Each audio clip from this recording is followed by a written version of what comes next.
नमस्ते, आपके साथ मैं हूं जयप्रकाश शर्मा और आप देख रहे हैं यूपी मांगे उत्तर। और यूपी मांगे उत्तर में आप लाइन पढ़ लीजिए, ईद पर योगी की चली। ये हम बात क्यों कह रहे हैं? आज ईद पर योगी की कैसे चल गई? क्योंकि प्रदेश के मुख्यमंत्री हैं, चलेगी तो भाई उनकी।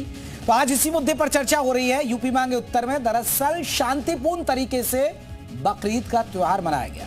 सरकार ने जो नियम तय किए थे उसके ही मुताबिक त्योहार मनाया गया। उपद्रवियों पर योगी फोर्स की पैनी नजर है। संवेदनशील जिलों में भारी भरकम पुलिस बल तैनात किया गया ताकि कोई गड़बड़ी ना हो। ड्रोन से पहरेदारी की गई। ईद के त्योहार पर कहीं भी कोई बवाल नहीं हुआ। और सिर्फ ईद ही नहीं, 2 महीने पहले हिंदुओं ने होली का त्योहार भी शांतिपूर्ण तरीके से मनाया। तब भी कोई दंगा नहीं हुआ, कोई हिंसा, कोई हंगामा नहीं हुआ। कहा जाता था कि 2017 से पहले तक कोई भी त्योहार हो बिना हिंसा, बिना दंगे पूरा नहीं हो सकता था। सीएम योगी खुद कई मंचों से इस बात को दोहरा चुके कि पहले यूपी की पहचान त्योहारों पर दंगे वालों थी, लेकिन 2017 के बाद सरकार बदली तो हालात सुधरे हैं। ऐसा बीजेपी दावा कर रही है, योगी सरकार दावा कर रही है। हालांकि जिस तरह की तस्वीरें अब त्योहारों पर आ रही हैं उससे बीजेपी का दावा है कि पुख्ता भी लग रहा है जो दावा बीजेपी कर रही है। तो आज इसी मुद्दे पर हम बात करेंगे। क्या मुख्यमंत्री बनने के बाद, योगी सरकार आने के बाद ईद होली हो, जो हुड़दंग है मचाने वाले हैं वो योगी राज में उन पर डंडे पड़ गए, वो ठंडे पड़ गए, वो डंडे पड़ रहे हैं तो वो ठंडे पड़ रहे हैं। तो आज इसी मुद्दे पर हम चर्चा करेंगे। क्या वाकई में आपको लगता है कि बदलाव हुआ है यूपी में? पहले हिंसा बवाल हो जाते थे 30 त्योहार पर, लेकिन अब वो थम गया है। पहले रिपोर्ट आप देखिए। यूपी में बकरीद को लेकर योगी ने जैसा कहा था और जैसी योगी फोर्स की तैयारी थी, ठीक वैसा ही हुआ। यूपी की राजधानी लखनऊ से लेकर विवादों की राजधानी बन चुके संभल और कुशीनगर से लेकर अलीगढ़ तक भाईजान कायदे में रहे, जिसकी बदौलत बकरीद का त्योहार उनके लिए फायदे का रहा। पुलिस हाई अलर्ट पर थी। मस्जिदों के आसपास कड़ी सुरक्षा रखी गई थी। सीसीटीवी और ड्रोन से निगरानी रखी जा रही थी। सीएम योगी ने जो गाइडलाइंस दी थी उसका पालन कराने के लिए यूपी के तमाम जिलों की पुलिस सुबह से ही एक्शन मोड में थी। खासकर संवेदनशील इलाकों में जबरदस्त फोर्स तैनात थी, जिनकी चप्पे चप्पे पर पैनी नजर थी। संभल में पिछले साल की हिंसा के बाद ये पहली बकरीद है, लिहाजा यहाँ सुरक्षा के तगड़े इंतजाम किए गए थे। पीएसी, आरएएफ और पुलिस के जवानों के साथ संभल के सिंघम खुद सड़कों पर मुस्तैद रहे। संभल के एसपी के बिश्नोई ने भी कल ही अल्टीमेटम दे दिया था कि बकरीद पर भड़काऊ बयानबाजी और खुले में कुर्बानी पर सख्त कार्रवाई होगी। इसका असर ये हुआ कि ना तो कहीं सड़क पर नमाज पढ़ी गई और ना ही किसी तरह के विवाद की खबर सामने आई। संभल की तरह कुशीनगर में भी अवैध मस्जिद पर बुलडोजर कार्रवाई के बाद ये पहली बकरीद थी, जिससे हालात तनावपूर्ण होने का अंदेशा था। लिहाजा आज नमाज के दौरान मद्दी मस्जिद के बाहर पुलिस फोर्स की तैनाती रही और भीड़ ज्यादा ना हो, इसके लिए शिफ्ट में नमाज पढ़ने के लिए इंतजाम किए गए। इसके अलावा अलीगढ़ में भी कुर्बानी को लेकर विवाद गहराया हुआ था, जिसकी वजह से सुरक्षा के कड़े इंतजाम किए गए थे। दरअसल कई मुस्लिम संगठनों ने पहले सड़क पर नमाज पढ़ने की बात कही थी, लेकिन योगी की वार्निंग और पुलिस की तैनाती को देखते हुए कहीं भी सड़क पर नमाज नहीं पढ़ी गई। वहीं लखनऊ के ईदगाह में भी नमाज पढ़ने के लिए काफी तादाद में लोग पहुंचे, जिन्होंने ईद की नमाज अदा की और गाइडलाइंस का पालन करने के लिए तैयार दिखे। मार्च 2017 में प्रदेश में भारतीय जनता पार्टी की सरकार बनी थी। उससे पूर्व जो सरकार प्रदेश में थी, 5 वर्ष में लगभग 300 दंगे प्रदेश में हुए। कोई पर्व और त्योहार आता था, जब व्यापार का समय आता था, दंगे होते थे, कर्फ्यू लग जाता था। कुल मिलाकर बकरीद पर माहौल बिगाड़ने वालों और हुड़दंगियों की हार हुई, जबकि शांति व्यवस्था बनाने के लिए जंग की तरह जुटी योगी फोर्स की जीत हुई। ब्यूरो रिपोर्ट, जी मीडिया। तो आज इसी मुद्दे पर हम बात कर रहे हैं कि चाहे होली का त्योहार ले लीजिए, दिवाली का त्योहार ले लीजिए, कोई 12 वफात का जुलूस निकलता है, कोई भी इस तरह की, ईद की बात कर रहे हैं, बकरीद है आज भी देखिए आपने फोर्स कितनी अलर्ट रहती है, चप्पे चप्पे पर घूमती है, कोई अनहोनी ना हो, कोई भाईचारा खराब ना हो। ठीक है, लोगों के अपने अपने बिंदु आते हैं सामने। तो आज इसी मुद्दे पर बात करेंगे। क्या जब 2017 की बात करें या जब से योगी सरकार आई है 2017 फिर 22 में लौटी। और क्या वाकई में बदलाव हुआ है? क्या दंगे हिंसा अब रुक गई है? क्या कर्फ्यू अब नहीं लगता है? ये बात कितनी वाकई में सटीक है और सच है, इसी पर बात करेंगे। आपको बता दें हमारे साथ बीजेपी की तरफ से बीजेपी के विधायक और प्रवक्ता राजेश चौधरी रहेंगे। हमारे साथ आपको बता दें समाजवादी पार्टी की तरफ से भी जोड़ेंगे प्रोफेसर भुवन भास्कर। जैसे ही चर्चा में शामिल करते हैं उनको जोड़ते हैं। मुमताज आलम है, मुस्लिम स्कॉलर है, वो हमारे साथ जुड़ गए हैं। हमारे साथ आपको बता दें कि विनोद बंसल है, प्रवक्ता है वीएचपी के, वो भी हमारे साथ जुड़ गए। तो 3 खास मेहमान जुड़ गए। आप सभी मेहमानों को बहुत बहुत स्वागत है। जैसे ही सपा जुड़ती है तो चर्चा में शामिल करेंगे। मुमताज आलम साहब, सबसे बड़ी बात है कि देश में या प्रदेश में भाईचारा बना रहे, जो भी तीज त्योहार हो अमन कायम रहे। ये तो आप तारीफ करेंगे ना, हाँ, कि योगी सरकार में वाकई में सब नियम से चलता है, जो कायदे में रहता है वो फायदे में रह रहा है। बहुत बहुत शुक्रिया आपका। यकीनन हम यही बात तो कहते हैं कि सरकार अगर चाहे तो सब कुछ ठीक रह सकता है, और सरकार जब चाहे तो सब कुछ बिगाड़ पैदा होता है। जहां पे सरकार चाहती है कि यहाँ पे दंगा हो, फसाद हो, एक खास तबके को डराया जाए, वहां पे हो जाता है। संभल में क्यों हो गया, मैं वही तो बार बार पूछ रहा हूँ। क्यों बहराइच में वहां पे दंगा हो गया, और क्यों मॉब लिंचिंग को नहीं रोका जा रहा है पूरे यूपी में? क्यों ऐसा होता है? ये सवाल है। मुमताज आलम साहब, नहीं हुए, नहीं, संभल में कोई दंगा नहीं हुआ था, संगम में तो हिंसा हुई थी। बहुत अच्छी बात है। नहीं, मुमताज आलम साहब, संगम में तो हिंसा हुई थी, दंगा नहीं हुआ था। कोई 2 पक्ष नहीं भिड़े थे वहां पर। नहीं, बहराइच में ऐसा देखिए, दो पक्ष, अरे पक्ष तो पुलिस बन गई ना, 5 लोगों को किसने मारा? वहां पक्ष कौन बन गया ये तो देखिए। और हुआ क्यों, हम यही पूछ रहे हैं, क्यों हुआ? नहीं होना चाहिए। आप एक मेरी बात जो है हर जगह नहीं, आप मानते हैं कि अगर क्यों नहीं रखती है? ठीक है मुमताज आलम साहब, क्यों नहीं रखती है, मैं ये कह रहा हूँ। अच्छा, और दूसरी चीज, मुमताज आलम मेरी बात भी तो सुन लीजिए ना। मुमताज आलम, मेरा एक सवाल आपसे, आपने ये कहा कि सरकार चाहे तो दंगे नहीं हो सकते हैं, सरकार चाहे तो हो सकते हैं, सही? आपने यही बात कहा जी। तो मान लीजिए मुजफ्फरनगर दंगा के लिए समाजवादी पार्टी जिम्मेदार रही थी, जो इतना बड़ा दंगा हुआ, क्योंकि सरकार उनकी थी। बिल्कुल समाजवादी पार्टी जिम्मेदार थी, और इसीलिए समाजवादी पार्टी हार गई वहां से। आपने देखा नहीं? और उनसे तो मानते हैं कि समाजवादी पार्टी दंगाइयों की पार्टी है? फिर ये बात हुई। ये आप मुमताज आलम कहेंगे? फर्क क्या है? नहीं, दंगा करवाने वाली पार्टी है। मुमताज आलम ये कबूल करते हैं क्या? नहीं, दंगा करवाने वाली पार्टी नहीं है। सर, मैं तो आपकी जुबान को आगे बढ़ा, आपके शब्दों को आगे बढ़ा रहा हूं। मैंने तो कुछ इसमें ऐड ऑन नहीं किया ना। एक तरफ आप नहीं, मैं चलिए, बिल्कुल आप सही कह रहे हो। मैं क्या कह रहा हूं, इसीलिए समाजवादी पार्टी को वहां पे नुकसान हुआ, समाजवादी पार्टी इसीलिए हारी, ये चीज हम देख रहे हैं। लेकिन वहां दंगा हुआ, यहाँ क्या हो रहा है कि एक तरफा कार्रवाई हो रही है। यहाँ पे कोई पुरसाने हाल नहीं है। यहाँ पे एक को संरक्षण दिया जा रहा है, दूसरे को जो है वो बिल्कुल से लावारिस बना दिया जा रहा है। ये नहीं होना चाहिए। और खौफ, देखिए, सरकार अगर खौफ के साए में कोई चीज करे और कैसा हम बहुत कामयाब हो गए, वो कामयाबी नहीं। मैं इन तमाम सवालों का जवाब लेता हूं मुमताज आलम जी। नहीं, मैं आपके इन तमाम सवालों का जवाब ले रहा हूं ना। बीजेपी के प्रवक्ता भी और विधायक भी राजेश चौधरी जी, वो बखूबी जवाब देंगे। लेकिन ये तो आप मानेंगे ना मुमताज आलम साहब कि जो बीजेपी आरोप लगाती थी कि भाई दंगाइयों की पार्टी है समाजवादी पार्टी, फिर तो उस दावे में आपकी जो हाँ में हाँ है, फिर तो इस बात से आप सहमत हुए ना? दंगाइयों की पार्टी, देखिए, नहीं, एक मिनट, बीजेपी कहती है उसकी वजह, और वही लाइन आप कह रहे हैं ना, मैं तो वही आगे बढ़ा रहा हूं।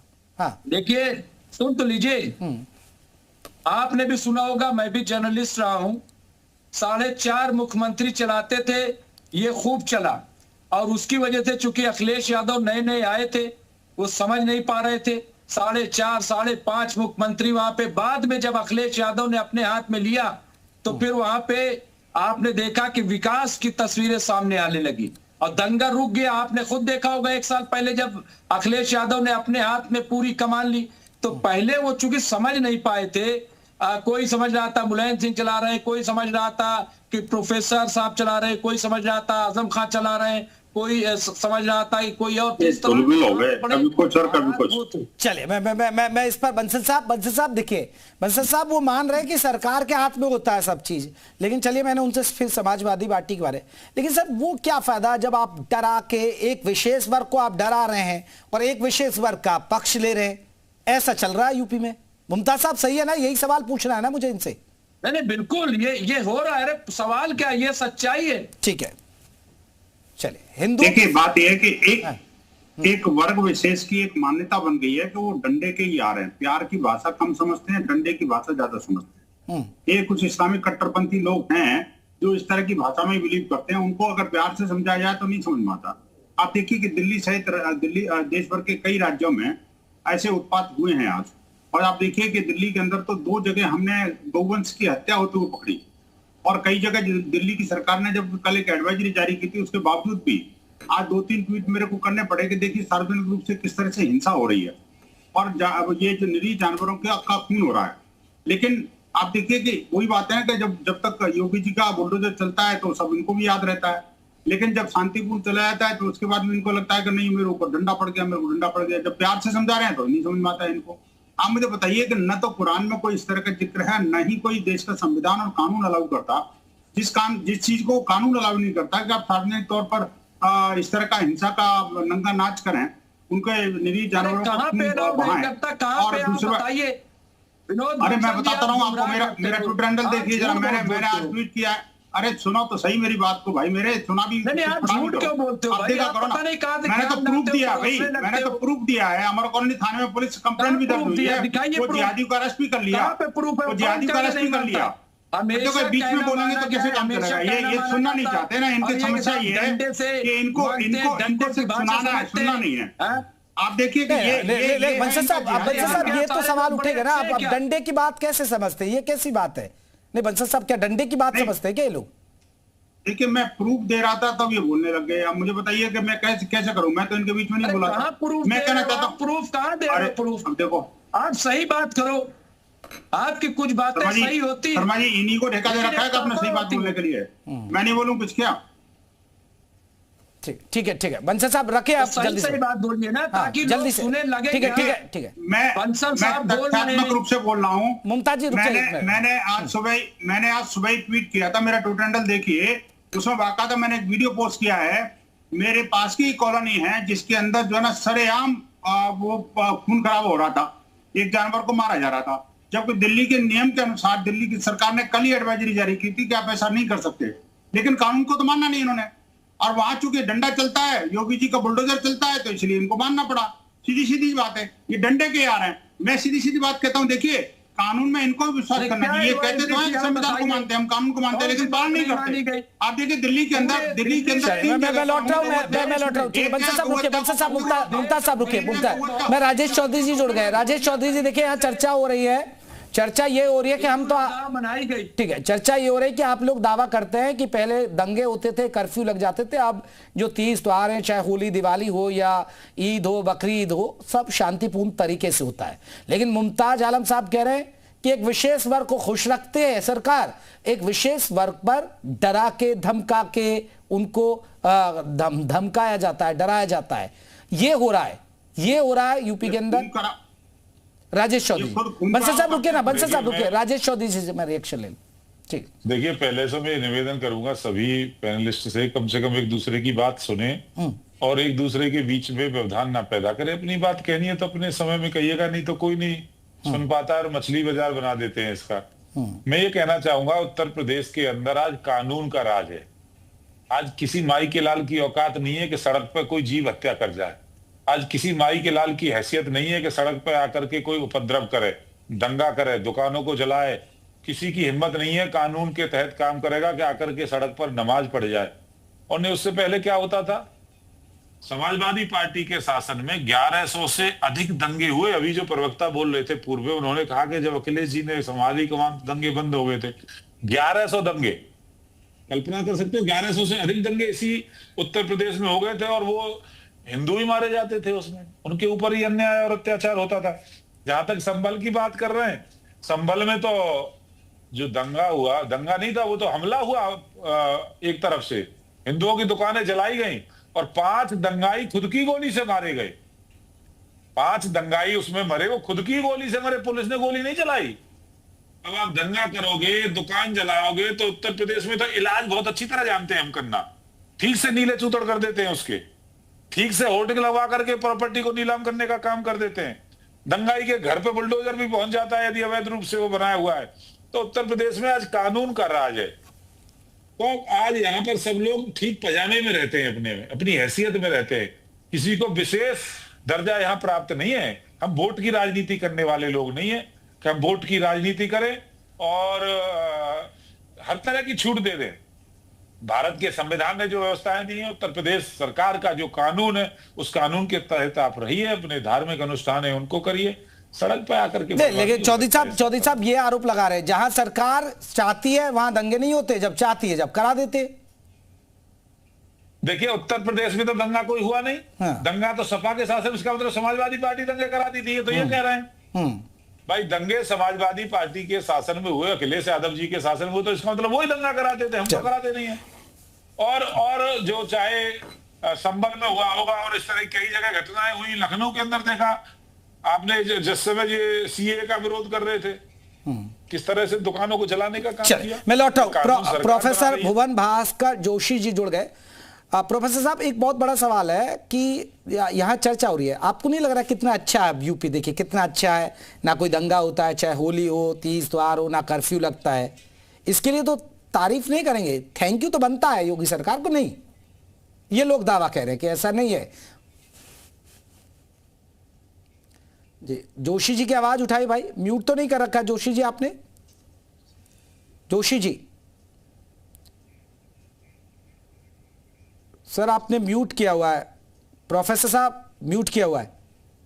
मैं लौटता हूं आपके। बंसल साहब कुछ कहना चाह रहे हैं। बंसल जी ठीक है, मैं दो बातें बड़ी ऐड करना चाहता हूँ इस बात में कि देखिए ये जो दंगा उस काल में होता था, इस काल में नहीं होता, तो उसके पीछे कारण एक और बात भी। दूसरी बात उन्होंने कही कि मुस्लिम अपीजमेंट और उसके कारण भी होता था।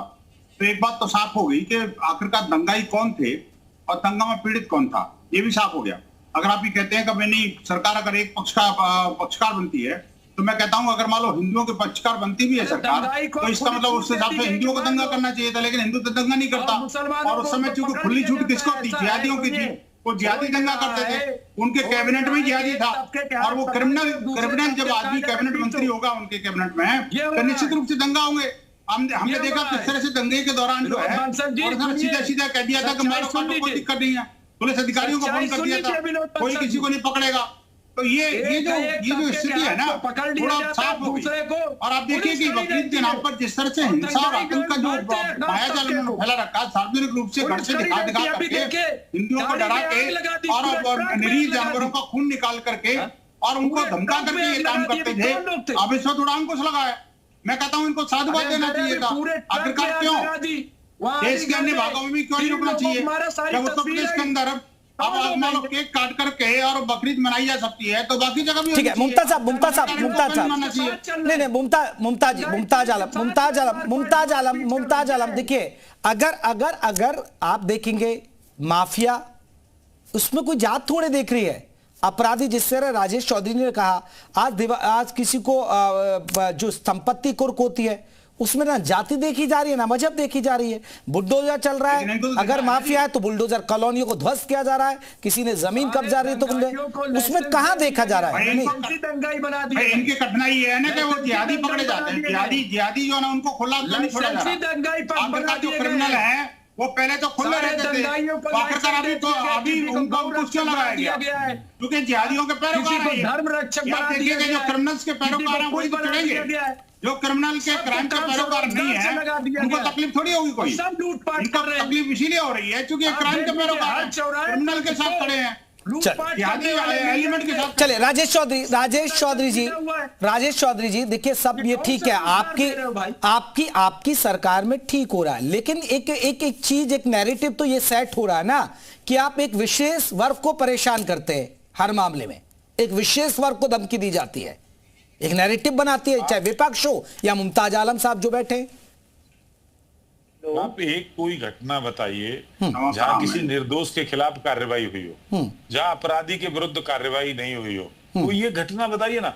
अब जब एक वर्ग विशेष के लोग अपराधी होंगे, एक वर्ग विशेष की जनसंख्या 18% है और अपराध में भागीदारी 38% है, तो कौन पकड़ा जाएगा? अपराधी पकड़ा जाएगा ना जी। कहां से लाएंगे अपराधियों? कोई तो पकड़ेंगे। अब उसमें हिंदू, मुस्लिम, सिख, ईसाई ये थोड़ा देखेंगे, क्रिमिनल तो क्रिमिनल है, उसके साथ वही व्यवहार करेगी जो क्रिमिनल के साथ होना चाहिए उत्तर प्रदेश की पुलिस। आज उनको विशेष प्रिविलेज थोड़ा नहीं, पहले देखा था समाजवादी पार्टी के शासन में तो दरोगा के बराबर में कुर्सी डाल के थाने में बैठ जाते थे अपराधी, वो थाना चलाने का काम करते थे। आज किसी की हिम्मत है? आज तो लंगड़ा ऑपरेशन चल रहा है। आज तो उत्तर प्रदेश के पुलिस के साथ मुठभेड़ में जी अल्लाह को प्यारे हो जा रहे हैं बहुत। चलिए मैं इस पर जवाब ले रहा हूं। दोषी जी देखिए समाजवादी पार्टी में क्या राज था और देखिए अब किस तरह अमन चैन रहता है। पहले कर्फ्यू लग जाता था, दंगे हो जाते थे, तो थोड़ी बहुत तो तारीफ कर दो सरकार की विपक्ष के नाते ही सही। आपको मेरी आवाज साफ आ रही है? हाँ जी हाँ जी हाँ जी। देखिए मैं अभी आपके चैनल के माध्यम से भारतीय जनता पार्टी के प्रवक्ता राजेश चौधरी जी को सुन पा रहा था। वो दंगे की बात करा रहे थे और दंगे कराने वाले कौन लोग थे? वो तो आज सत्ता में है। आप चाहे मुजफ्फरनगर का उदाहरण उठा लीजिए, कौन थे? सैनी जी इनके विधायक थे जिनको सुप्रीम कोर्ट ने जिनकी सदस्यता अभियान कर दी। क्या आरोप था? दंगे कराने का आरोप था। अरे नहीं, आज दंगे जोशी जी रोकूंगा। अभी मुमताज आलम है, मुस्लिम स्कॉलर है, उन्होंने कहा है कि दंगे वाले सरकार नहीं, दंगा तो सरकार कराती है। वो खुद बोल रहे थे कि जैसे देखिए बीजेपी जहां चाहती है वहां दंगा करा देती है और वहां नहीं कराती। फिर मैंने पूछा कि क्या फिर सपा ने कराया मुजफ्फरनगर में, तो वो तो कबूल कर रहे हैं। मुमताज आलम है, मुमताज आलम नाम सुन लीजिए, मुमताज आलम कबूल कर रहे हैं कि हाँ ये तो इनका फेलियर था, ये तो अखिलेश सरकार में हुआ, अखिलेश जिम्मेदार है उसके लिए। देखिए हाँ। मैं मुमताज आलम जी क्या कह रहे हैं ये मुझे नहीं पता। मुझे तो हमारी पार्टी की क्या लाइन है, पार्टी का प्रवक्ता होने का, मेरी बात को 2 मिनट सुन लीजिए आप। मैं आपसे कहना चाहता हूँ मुजफ्फरनगर में दंगे हुए, सैनी इनका विधायक, उसकी सदस्यता माननीय सुप्रीम कोर्ट ने रद्द करी। और किस लिए करी? कि दंगे कराने वाले लोग, और दंगे कराने वाले लोग आज सत्ता में बैठे। आप चाहिए तो ट्रैक रिकॉर्ड उठा लीजिए इनके कौन कौन से। अरे तो अब शांति है तो आप उस पर भी खुश नहीं है क्या? मैं कहना चाहता हूं नहीं शांति है, अब शांति हो रही है उसमें खुश नहीं है आप, उसमें भी चीनी नुक्ता क्यों कर रहे हैं आप बताइए? जयप्रकाश जी हम तो एक बात कह रहे हैं, जब दंगा कराने वाले लोग सत्ता में आ जाएंगे तो फिर दंगे कैसे होंगे? ये प्रश्न आज प्रदेश समझ रहा है इस बात को। आज इनके ट्रैक रिकॉर्ड उठा रही है, मंत्रियों के, इनके एमएलए के, एमपीज के, इनके कौन सबसे ज्यादा। चलिए राजेश चौधरी जी इस पर रिएक्शन देंगे। जो दंगा तो इसलिए रुक गया क्योंकि दंगे वाले तो सत्ता में बैठ गए। देखिए भुवन जी बड़े विद्वान व्यक्ति हैं, मैं समझता हूं बड़े होशियार व्यक्ति हैं, अपने आप ही अपना अपराध कबूल कर रहे हैं। आपने देखा पश्चिमी उत्तर प्रदेश में जब दंगे हुए समाजवादी पार्टी के शासनकाल में, देश के बंटवारे के समय इतने दंगे नहीं हुए थे।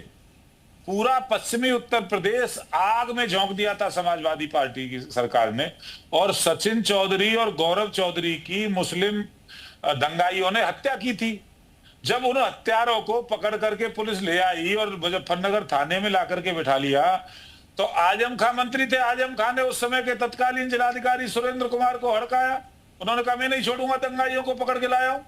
तो रात में 12:कुछ पर शासन से आदेश जाता है और डीएम और एसपी दोनों को हटा दिया था, क्योंकि वो दंगाइयों को नहीं छोड़ रहा था। और रात में चार्ज बदलाया गया और रात में उन दंगाइयों को छोड़ा गया। ये चरित्र है समाजवादी पार्टी का। डॉक्टर भुवन जोशी साहब, आप गलत जगह पे बैठे हुए हो, आप बहुत अच्छे व्यक्ति हो पर पार्टी गलत चुन ली आपने, आप उस नेचर के नहीं हो। पूरा उत्तर प्रदेश जला दिया था, सैकड़ों लोग मारे गए थे, कितने किसानों के ट्रैक्टर जला दिए, दुकानें जला दी। इतना दंगा हुआ था उत्तर प्रदेश में, महीनों तक हजारों लोग टेंटों में आकर के रहे थे। ये हालत कर दिया। चलिए जोशी जी ये तो हुआ ना, और अगर वो सरकार आपकी थी तो आप ठीक रहे, उन पर क्यों फोड़ रहे? इनको भी जैसे आज यहाँ बुलडोजर चलता है, यहाँ डंडे फटकाए जाते हैं, यहाँ लंगड़ा ऑपरेशन तो आप भी चला लेते, चाहे वो बीजेपी का होता तो बीजेपी वाले भी उसमें। हाँ अभी राजेंद्र चौधरी, हमारे जो चौधरी साहब हैं, ये अभी किसकी बात कर रहे थे? किसानों की बात कर रहे थे। पूरे देश ने देखा किसानों पे जो कौन थार चला रहा था, वो तो उनकी पार्टी के मंत्री जी का बेटा चला रहा था, टैनी का बेटा चला रहा था। पूरे देश ने देखा और किस प्रकार किसानों के आंदोलन को अपनी गुंडई के द्वारा रोकने का प्रयास करा था लोनी के विधायक के द्वारा। वो क्या पूरे चित्र लोगों के बीच में है? ये देखिए ना कि ये लोग किस तरह के लोग हैं। मैंने इसलिए कहा कि आज सत्ता में गुंडे लोग बैठे, सत्ता में दंगा करने वाले लोग बैठे, इसलिए दंगे नहीं हो रहे। इस बात को समझने की आवश्यकता है। किसानों पे बात आती है तो ये लोग अपनी थाप चढ़ाएंगे, किसानों के आंदोलन को ध्वस्त करने की बात आएगी तो ये गुंडागर्दी दिखाएंगे। ये आज तो सत्ता में कौन बैठे हैं? उठाइए लिस्ट को आप तो बहुत जागरूक पत्रकार है देश के। अरे जोशी जी मैं तो ये पूछना चाह रहा हूं, अगर मान लीजिए अगर इनके राज में कुछ हिंसा होती है तो जवाबदेही किसकी होगी? राजेश चौधरी की जवाबदेही होगी ना, पूछेंगे तो हम इनसे ही ना। अगर होगा। अब आप उस अपने दंगों का ठीक रहा, अब शांति है, उसमें भी आप ये कह रहे हैं चीनी नुक्ता निकाल रहे। अब आपको तो तारीफ करनी चाहिए, ठीक है आप विपक्ष में है, विपक्ष को आपको नहीं लगता कि जी ना हाँ ठीक है अब कर्फ्यू भी नहीं लगता, बस शांतिपूर्ण नियम के तहत काम हो रहा है, पुलिस की पीठ थपथपा दीजिए। चलिए आप सरकार की मत थपथपाई, पीठ पुलिस की थपथपा दीजिए। आप जो दंगों का आरोप हम पर लगा रहे हैं, मैं आरोप नहीं लगा रहा हूं, ये दावा कर रहे हैं कि हमारा शासनकाल देख लीजिए और इनका शासनकाल देख लीजिए। मैं कह रहा हूँ क्यों इनके विधायक सैनिक की सदस्यता गई, आप सुप्रीम कोर्ट के डिसीजन का संज्ञान ले लीजिए, क्योंकि वो दंगे फैलाने में शामिल थे, इसीलिए गई सदस्यता। पूरा देश और प्रदेश समझता, मैं कानून का विद्यार्थी हूँ, मैं पढ़ने वाला व्यक्ति हूँ, तो आप देखिए ना इनके विधायक को सदस्यता गई है हमारा। और हमने मुमताज आलम से एक रिएक्शन। मुमताज आलम आप अभी देखिए हम चर्चा कर रहे थे, आपको नहीं लग रहा है कि जोशी जी ये कहकर बच रहे हैं कि देखिए इनके राज में दंगाई वहां पहुंच गए, जिम्मेदारी तो सरकार की होती है ना मुमताज आलम। अब आप बहराइच के लिए, आप संभल हिंसा के लिए सरकार को कोस रहे हैं, तो भाई मुजफ्फरनगर दंगे के लिए तो सपा को कोसा जाएगा ना, सवाल भी पूछे जाएंगे। देखिए मैंने क्या कहा कि ये समाजवादी पार्टी का फ्लेवर था और उसमें 4.5-5 मुख्यमंत्री तकरीबन 3-3.5 साल तक यूपी में थे। बाद में अखिलेश यादव ने रियलाइज किया और पूरी सत्ता को अपने हाथ में लिया और उसके बाद वहां पे विकास की बात होने लगी। ये एक सच्चाई है वो जो सही बात है। आज भी शिकायत समाजवादी पार्टी कि जिस तरह से आज बीजेपी कार्रवाई कर रही है। अरे मुमताज आलम ये तो बताओ, वो जो आजम खान था जो क्रिमिनल नंबर 1 था, वो जिहादी नंबर 1 था, वो विकास कर रहा था, विनाश कर रहा था, वो तो जिहादियों के साथ खड़ा था ना, रातों रात फोन करके पुलिस को कहता था कि नहीं चलाओ गोली, छोड़ दो अपराधियों को, दंगाइयों को छोड़ दो, ये सब काम तो हुआ ना जी। लेकिन आप बताओ ना मुमताज आलम, मुझे बताइए वो आजम खान नाम का जो एक क्रिमिनल था जो इनके कैबिनेट में बैठा हुआ था, क्या वो अच्छा आदमी था? अब आजकल वो भागा हुआ फिर रहा है, पता है आपको, वो सारा जेल में है वो। आप सोचिए ऐसे क्रिमिनल को जब आप कैबिनेट मंत्री बना दोगे तो आप देखिए सरकार कैसी होगी, सोचो। अरे कम से कम सोचना चाहिए आपको, नमक हरामी मत करो, अच्छे को अच्छा कहना भी सीखिए कभी। आप अपने आप को पत्रकार भी बताते हो और पत्रकार बन जाते हो फटाफट, अरे मैं ऐसे थोड़ी चलेगा। दंगाइयों को लाइसेंस क्यों दे दिया? अरे दंगाई मैं कहता हूँ, आप मुझे बताइए कि दंगाइयों को कैबिनेट में क्यों बिठा दिया? मैं योगी दंगाइयों को कैबिनेट में क्यों बिठा दिया बताओ ना। आप दंगाइयों को सांसद क्यों बना दिया? कितने सारे दंगाई थे, कितने सारे हिंसक जानवर थे जिनको कि सांसद का टिकट दिया समाजवादी पार्टी ने, और इसी समाजवादी पार्टी के उन्हीं हिंसक सांसदों को एनकाउंटर में खत्म करना पड़ेगा आप यूपी पुलिस को, पता है आपको? और आप उनको माननीय सांसद बोलते हो। आप सोचिए ना, कम से कम इस्लाम के नाम पर वो धब्बाते हैं, ये तो बताओ, आखिरकार बताइए ना, इस्लाम के नाम पर धब्बाता आजम खान, इस्लाम के नाम पर धब्बाता अतीक अहमद, इस्लाम के नाम पर धब्बे थे ये सारे के सारे जितने भी इस्लाम जिहादी दंगाई थे। और आप मुझे बताइए जितने दंगे होते थे। ठीक है वंशज साहब, रुकिए वंशज साहब, नहीं जोशी जी प्रोफेसर साहब, ये देखिए मुमताज आलम मान रहे हैं कि आपका ये फेलियर रहा आपके राज में, क्योंकि ये दावा भी किया जाता है और आंकड़े भी हैं कि करीब अरे ठीक है 97, ये कहते हैं कि 90% के आसपास दंगों में कमी आई है इनके राज में। देखिए कौन से दंगे, आज किन पर कार्रवाई हो रही है? बुलडोजर के, हिंदुओं पर हिंसा के दंगे, लखनऊ जैसे हिंदुओं पर हिंसा की घटनाओं में कम हुई है ना। राजधानी करते थे, वो तो हिंदुओं को मारते थे, उन पर अंकुश लगा है ना भुवन जी। क्या नहीं हुआ योगी सरकार में? उस समय आपकी बहन बेटियां भी सुरक्षित नहीं थी। आप क्या पाते हैं? वो समाजवादी पार्टी की बहन बेटियां भी सुरक्षित नहीं थी उनके साथ। चलिए ठीक है, चलिए राजेश चौधरी जी आखिरी कमेंट एक आपका जल्दी से। चौधरी साहब आखिरी कमेंट जल्दी से। देखिए सरकार के कैबिनेट मंत्री थे आजम खां, वो महिलाओं के अंडर गारमेंट का कलर बताते, वो गुंडे नहीं थे।